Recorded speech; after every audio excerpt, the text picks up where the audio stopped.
If you have a teenager in your life, you've probably had the weekend morning debate. They want to sleep until noon. You wonder if that's healthy. What if science actually backed them up? What if letting them sleep in could genuinely protect their mental health? That's what we're exploring today. Welcome to Better Health Faster. I'm breaking down a new study that found weekend sleep catch-up may lower teen depression risk by 41%. Let's be honest. Most teenagers aren't getting enough sleep during the school week. Early start times, homework that stretches past midnight, social media pulling their attention. The American Academy of Sleep Medicine recommends 8 to 10 hours for teens, but surveys consistently show most are getting far less than that. And here's the thing that keeps parents and researchers worried. Depression rates among teenagers have climbed dramatically in recent years. So any protective factor, any strategy that might help, deserves serious attention. And this new research offers something surprising. Weekend sleep-ins might actually help. To understand why this matters, we need to talk about what happens when teenagers don't get enough sleep. And the answer involves biology that's working against them. During puberty, the circadian rhythm actually shifts. Teenagers' bodies start producing melatonin later in the evening, making it genuinely harder for them to fall asleep early.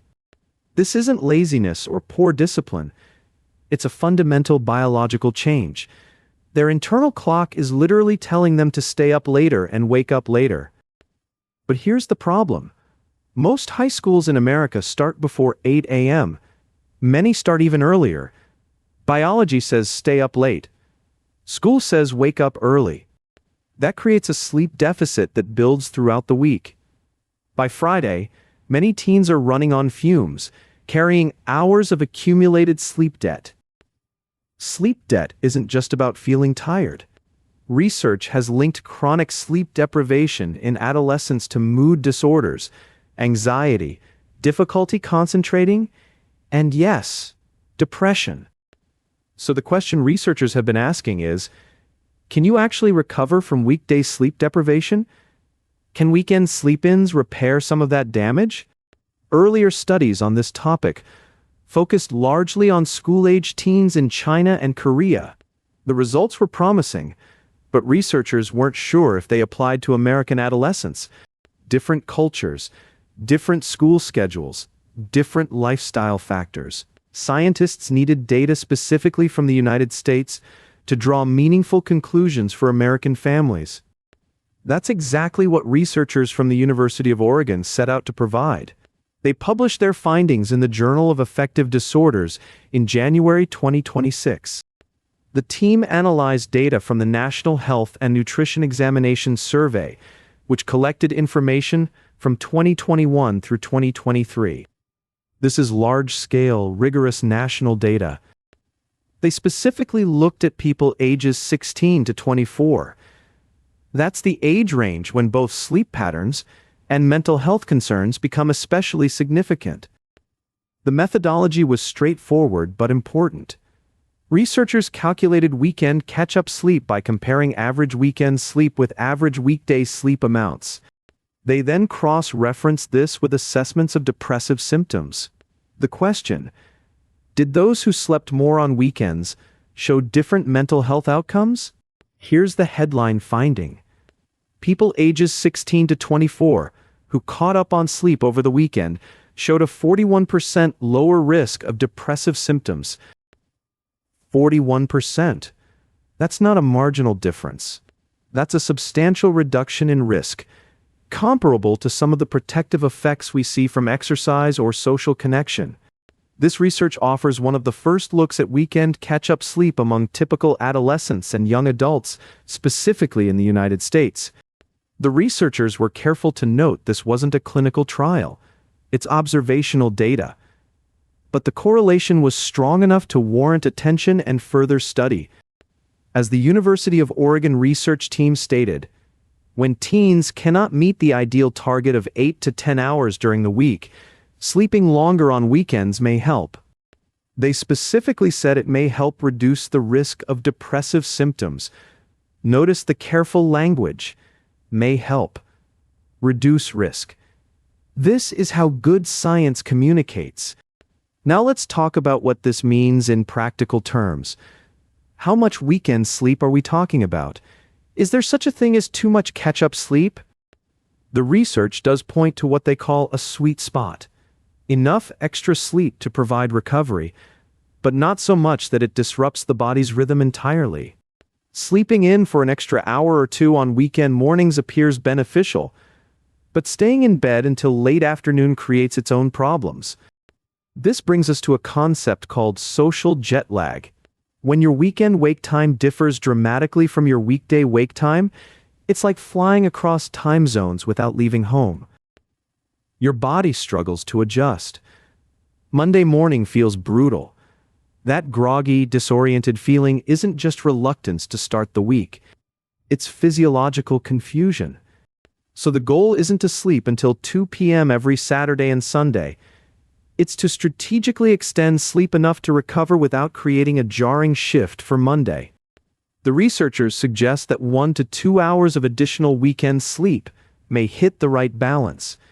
Enough to help recover, minimal enough to maintain rhythm. But I want to be clear about something.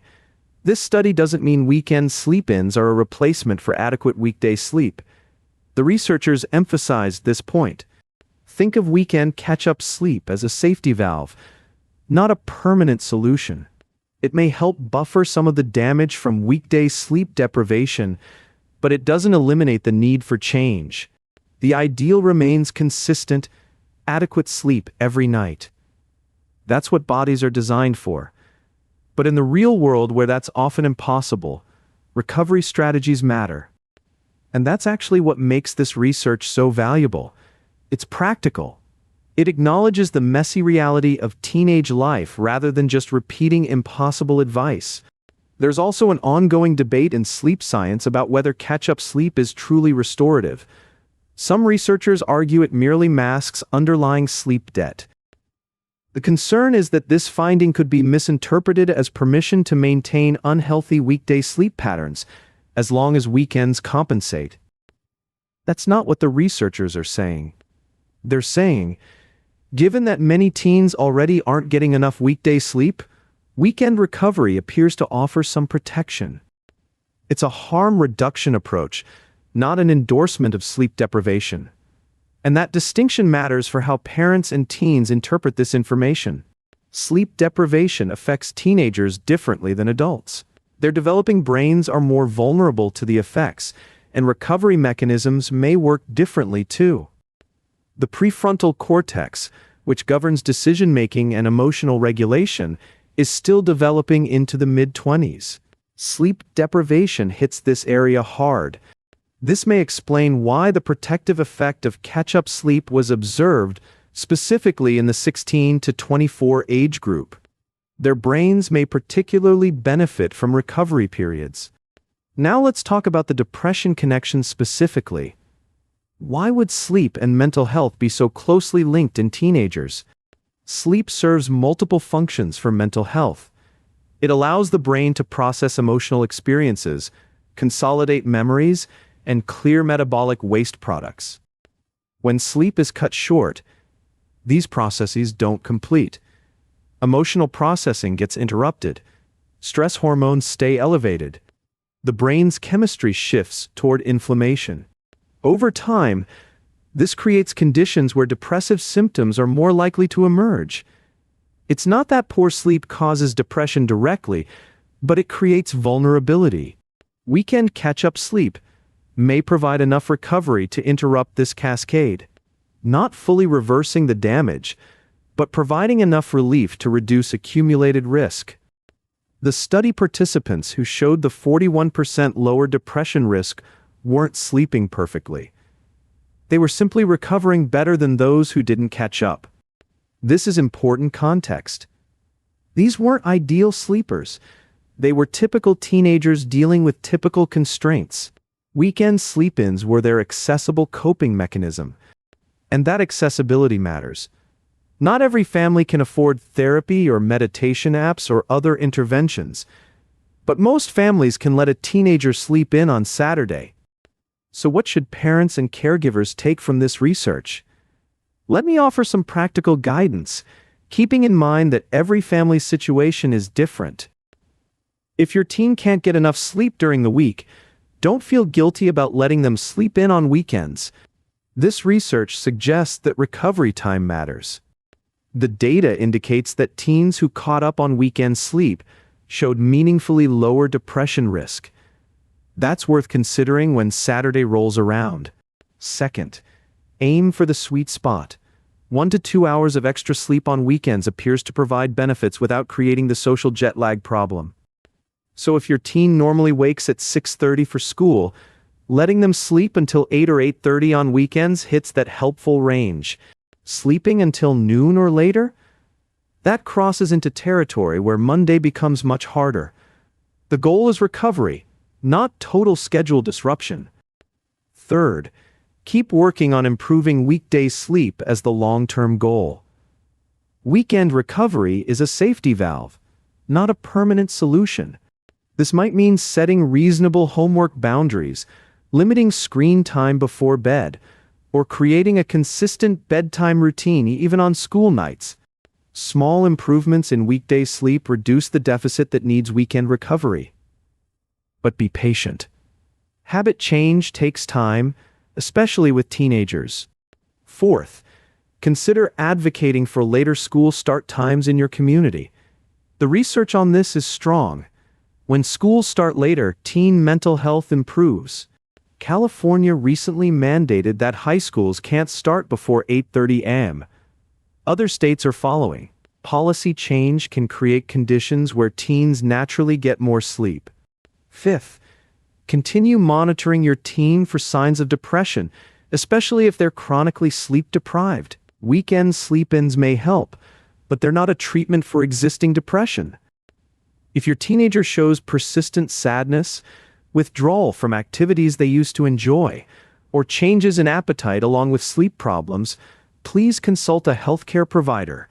I want to address something that often comes up in discussions about teen sleep: the temptation to frame this as a discipline or willpower issue. When we see a teenager sleeping until 11 on Saturday, it's easy to think they're lazy or need more structure. But biology doesn't work that way. Their bodies are genuinely programmed differently during adolescence. The sleep drive shifts later. Morning alertness decreases. This is hormonal, not behavioral. Fighting against this biology with early wake times and criticism doesn't change the underlying physiology. It just adds stress to an already challenging situation.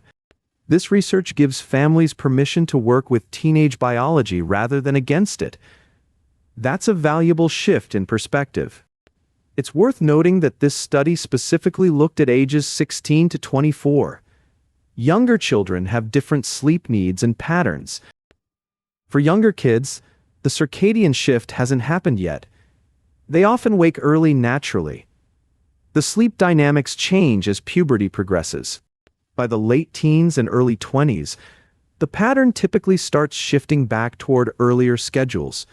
This is a specifically adolescent phenomenon. The study also doesn't tell us whether weekend catch-up sleep works the same way for teens with existing mental health conditions. That would require different research.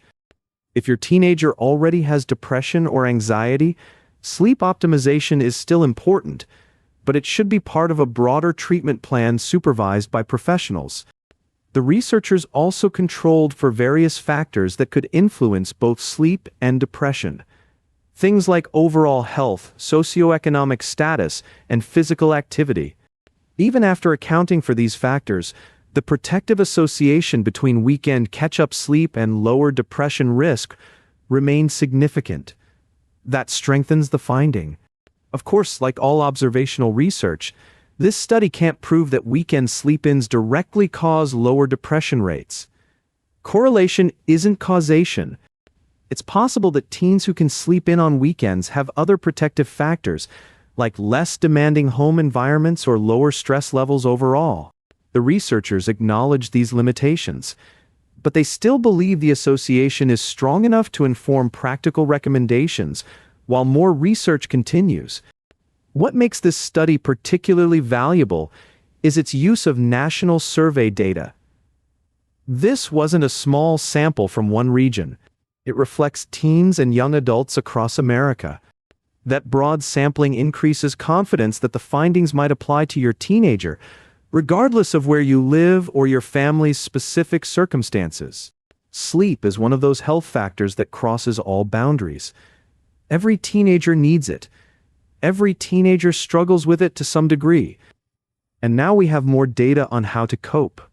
Let me summarize the key takeaways before we wrap up.